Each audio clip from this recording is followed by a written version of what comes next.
Hello guys! Good morning, good afternoon, good evening. This is teacher Aline, your English teacher. How are you guys? Bem, para quem não me conhece, eu sou a Aline, sou professora de inglês do 9º ano. Essa é a nossa aula remota relativo à última aula presencial que a turma do 9º ano teve. Então, eu vou explicar para vocês tudo que aparecer aqui. Eu vou pedir para vocês anotarem no caderno de vocês, porque os colegas de vocês já anotaram, tá? Eu vou explicar com detalhes e vou dar aqui através do slide vocês vão conseguir copiar, né?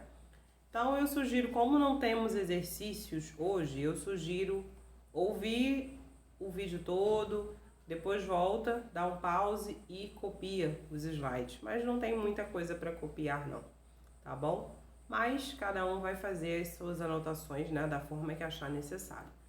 Primeiro a gente vai relembrar o passado simples, e eu preciso que vocês saibam isso, porque nós vamos iniciar o conteúdo do livro e já iniciamos no passado que não é simples, mas a gente precisa relembrar o passado simples.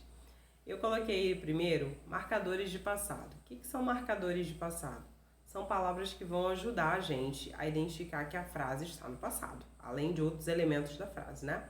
Mas essas palavras dão uma dica pra gente, né, que a frase está no passado. Aí eu coloquei 3 palavras: last, ago e yesterday. Last significa último ou passado. Teacher, como assim último ou passado? Quando a gente fala assim, ó, na aula passada a gente fez isso. Na última semana a gente fez isso. Ano passado aconteceu isso. No último mês eu comprei tal coisa. Essa é a ideia do last. Ago significando atrás, mas em relativo a tempo. Como assim?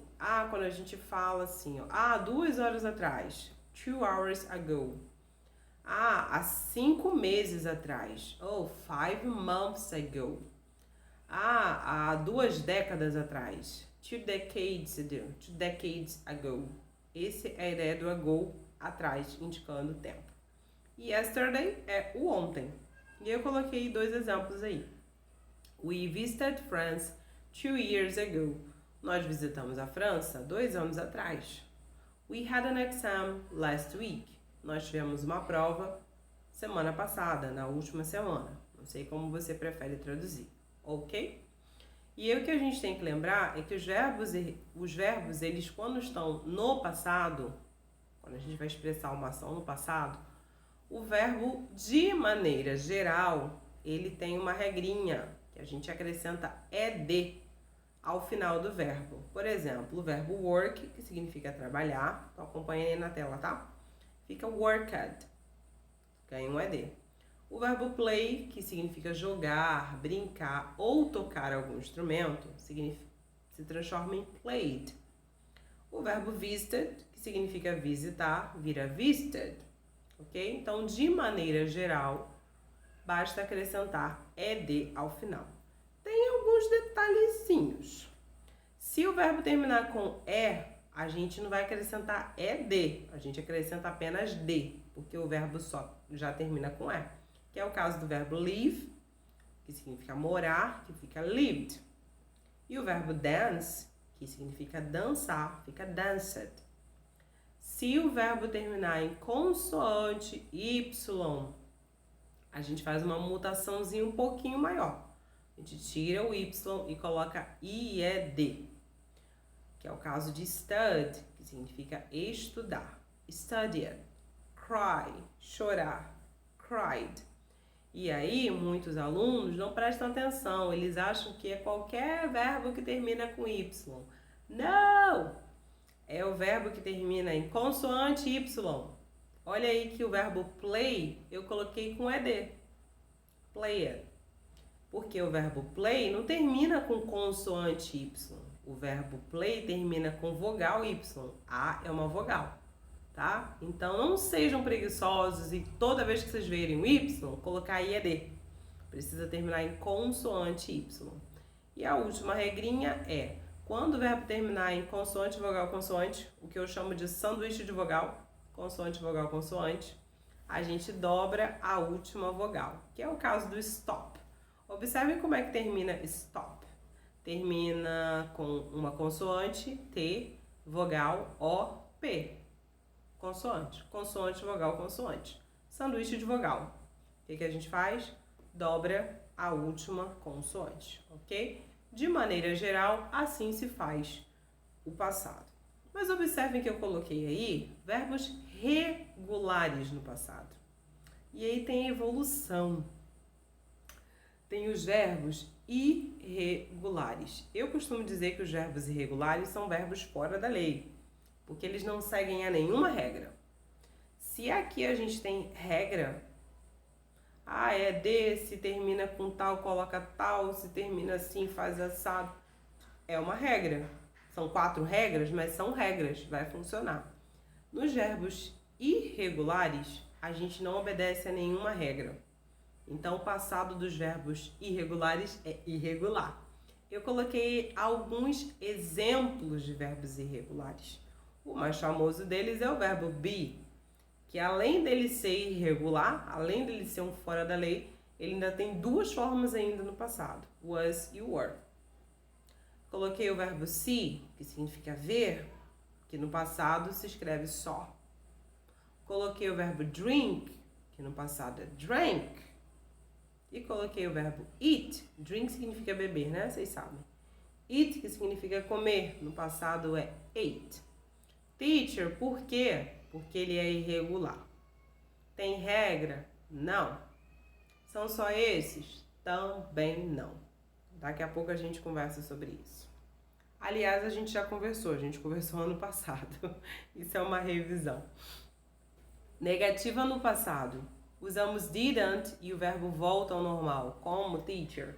Rômulo didn't work last Friday. Olha que eu coloquei last Friday, a frase está no passado, mas ela está na negativa no passado.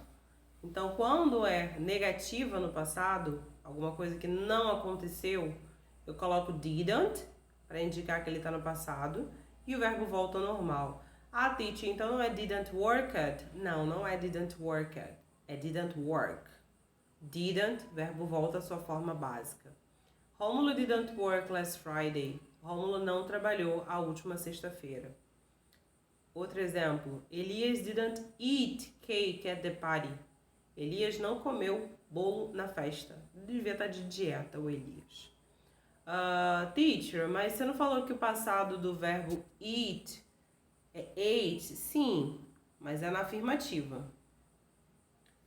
Negativa, sendo regular e irregular, didn't, e o verbo volta para o normal, ok? Attention, o verbo be, ele é totalmente bagunçado. A negativa do verbo be, deixa eu colocar aqui, voltar. Was, were. O be é o único verbo que tem a sua própria negativa. Fica wasn't, no caso do was, e weren't. Cuidado com ele. Ele não se usa didn't, tá? Já conversamos sobre isso, isso é uma revisão. Perguntas no passado. Usamos did no começo da frase e o verbo volta ao normal. Pergunta. Did Romulo work last Friday? Romulo veio trabalhar? Romulo trabalhou na última sexta? Não tô muito certa.